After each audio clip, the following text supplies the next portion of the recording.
Sir ये gas क्या होती है? नमस्कार दोस्तों, आज मैं डॉक्टर के बारे में बताऊँगा गैस्ट्राइटिस। जो गैस की दिक्कतें होती हैं, बहुत सारी होती है हमारे। तो उसमें देखा जाता है कि गैस्ट्राइटिस लोगों को डिफरेंट डिफरेंट प्रेजेंटेशन होता है। एक सिंपल होता है गैस्ट्राइटिस जो बोलते हैं। गैस्ट्राइटिस क्या होता है, जो हमारी पेट की ऊपरी परत होती है, जैसे कि चाहे पेट है चाहे आंत है, उसमें किसी वजह से इन्फ्लेमेशन आ जाता है, सूजन आ जाती है। जैसे कि कोई हमने ड्रग खा लिया, जैसे पेन किलर जो बहुत खाते हैं लोग, उसकी वजह से कोई बैक्टीरियल इन्फेक्शन हो गया, ठीक है। या फिर किसी हम स्ट्रेस में है, या अल्कोहल है, कि हम कोई एसिड वाला फूड लेते हैं, उसकी वजह से होता है सिंपल इन्फ्लेमेशन है, ठीक है। उसको हम डाइटरी हैबिट से कट कर सकते हैं। साथ में है एक गैस होती है, लोग बोले गैस हो जाती है, बार बार दिक्कत होती है गैस्ट्राइटिस गैस की, जैसे कि डकार आना, आपको बेल्चिंग हो जाती है, या फिर आपको फ्लोटुलेंस हो जाती है, ठीक है। नीचे से गैस छूटने की दिक्कत होती है, पेट भारी भारी रहता है, जैसे खाने के बाद पेट फूल जाता है, ये दिक्कत रहती है। ये गैस की दिक्कत, हमने ज़्यादा फास्ट खा लिया, खाना खाते समय जल्दी जल्दी खाना खाते हैं, या फिर खाते समय बात करते हैं, या फिर खाने में आपने ऐसे प्रोडक्ट लिए जो अच्छे से अब्जॉर्ब नहीं हुए, डाइजेस्ट नहीं हुए, जैसे डेयरी प्रोडक्ट, किसी को दूध की चीज़ों से होती है, जैसे कोई अनअब्जॉर्ब फूड रह जाता है, या जिसमें फाइबर वाली चीज़ ज़्यादा होती है, और दालें, बहुत सारी दालें होती है, उसकी वजह से उनका डाइजेशन ठीक से नहीं होता है।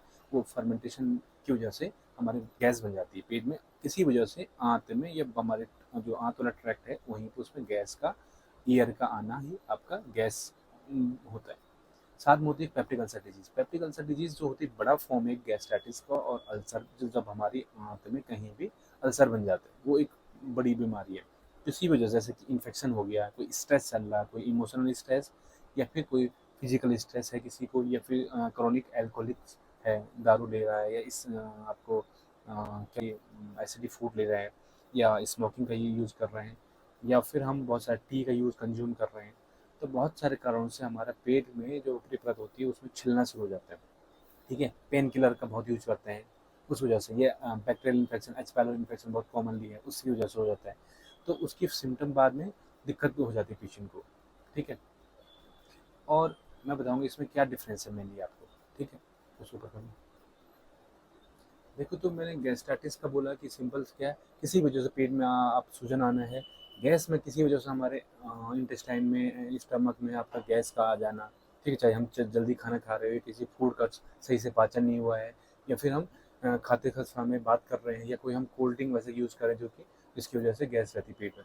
और साथ में है पेप्टिक अल्सर डिजीज, जिसमें कि हमारे किसी भी वजह से, इन्फेक्शन की वजह से, या कोई जो एंटासिड पेन किलर की वजह से, तो अल्सर बन जाते हैं, ठीक है। इसके लिए क्या करना, हमें सबसे पहले ट्रीटमेंट कैसे करेंगे, सिंपल सी बात, अगर गैस्ट्राइटिस है तो कोई भी इन्फ्लेमेशन हो रहा है, कोई अल्सर नहीं बना पेट में, केवल इन्फ्लेमेंट हो, आदमी सूजन आ रखी है, तो हमें डाइटरी हैबिट को अपना सही करना है, खान पान को सही करना है, ठीक है। सबसे पहले आपको कम से कम पेन किलर का यूज़ करना है, कोई एल्कोहल ले रहा है तो एल्कोहल कम करना है, टी कॉफ़ी का यूज़ कम करना है, एसिड वाला फूड को जो है, स्पाइसी फूड का यूज़ कम करना है। साथ में आपको डेली लाइफ स्टाइल, जैसे कि आप 1 घंटे की वॉक करो, एक्सरसाइज करो, उसका फ़ायदा होगा आपका इसमें, ठीक है। दूसरा है गैस, जो बोलते हैं कि पेट भारी भारी करने लगे, बार बार आपको डकार आ रहे हैं, गैस आ रही है, या फिर गैस पास हो रही है बार बार, ठीक है। उसके लिए क्या आपको, जो जो दालें हैं, बहुत सारी दालें वो गैस बनाती है, वो अंदर उसका फर्मेंटेशन होता है, तो अनअब्जॉर्ब रहता है वो फूड्स। के साथ में फाइबर वाली चीज़ आता है, जो फाइबर की चीज़, ठीक है, जिसमें चाहिए आपका खीरा है, मूली है, या गाजर है, ठीक है। वो फाइबर वाली चीज़ जो ज़्यादा लेते हैं, उस कंडीशन में हो जाता है, जिसको ऐसे दिक्कत होती है, वो चीज़ कम करेगा, ठीक है। या फिर खाने खाते समय आप धीरे धीरे खाना खाइए, कम कम स्पीड्स कम रखे खाने में, ठीक है। और जो जिस फूड को आपको डाइजेस्ट नहीं हो पा रहा है, जैसे डेयरी प्रोडक्ट है, उसका सेवन कम करेंगे, तो इससे आपको आराम रहेगा। साथ में इसमें भी रोल है आपका गैस बनने में लाइफ स्टाइल का, तो फिजिकल एक्टिविटी करेंगे, फिजिकल एक्टिविटी 1 आवर की, तो उसमें वो बढ़िया रहेगा आपका गैस में। और पेप्टिक अल्सर डिजीज बड़े फॉर्म है इन सब में, जो कि अल्सर बन जाता है किसी भी स्ट्रेस की वजह से, ये दवाई की कोई भी दवाई, अल्कोहल या स्पाइसी फूड की वजह से, उसमें डॉक्टरी जांच जरूरी है। आपको अल्सर बनना, तो ब्लड में कहीं आप अपने पॉटी में ब्लड तो नहीं आ रहा, उसको देखने, कहीं काला कलर का ब्लैक कलर का आपका पॉटी तो नहीं आ रही है। अगर ऐसा है, डॉक्टरी जांच करना है, उसमें फिर एंटीबायोटिक का यूज़ किया जाता है, साथ में लाइफ स्टाइल का यूज़ किया जाता है, और एंटासिड जो गैस की दवाई है वो चलती है। पर गैस की दवाई की प्रलोंग यूज़ नहीं करना है, उसकी वजह से कई सारे हमारे पास, हमारे क्या होता है, नुकसान हो जाती है। तो एक ट्रीटमेंट चलेगा, पर्टिकुलर टाइम के लिए ट्रीटमेंट चलता है इसमें, तो वो यूज़ करना पड़ेगा आपको, ठीक है। जो जानकारी दी है, कोई भी क्वेरी है इसमें गैस गैस से संबंधित, आपको गैस्ट्राइटिस, पेट में कुछ भी दिक्कत हो रही है, आपको क्वेश्चन कमेंट करिए, और अच्छा लगता है ये वीडियो तो शेयर करें अपने दोस्तों में। थैंक यू दोस्तों।